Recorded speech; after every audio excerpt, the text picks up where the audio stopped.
თუ შენზე თქვენ 5-დან ერთი რამე მაინც სწორად წააგე. რაღაც ძალიან ბურმა მოიგე წინა ვიდეოში და დღეს ყველა ვარიანტში წააგებთ. პირველი. თუ ხელზე გიგეთია საათი ახლა, გავარდი. მეორე. თუ ყავს უფროსი და მაბატია, მაგრამ წააგე. მესამე. თუ ქვია ბებიაშენის ან ბაბუაშენის სახელი, მაბატია, მაგრამ აქამდე თუ გაძელი, გავარდი. თუ კიდე ცოცხლები ვართ, ვაგრძელებთ. მეოთხე. თუ ახლა დააწვევით share-ს და შემდეგ WhatsApp-ს და პირველი ადამიანი ვინც ამოვარდება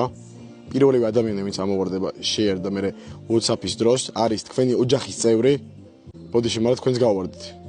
და თუ კიდე ცოცხლები ხართ, მეხუთე, თუ დღეს ერთხელ მაინც დალიე Coca-Cola, აბატია, მაგრამ წააგე. ისე Coca-Cola შეგეძლო არ დაგილია და დაგილია Fanta, იმიტომ რომ უფრო გემრიელი არის. მაგრამ რა სიზო, წააგე. თუ კიდე ხართ ვინმე ეგეთი, ვინც სამივე მოიგეთ, ანუ შემდეგ ვიდეოში შანსი 0 გექნებათ, დამიჯერეთ.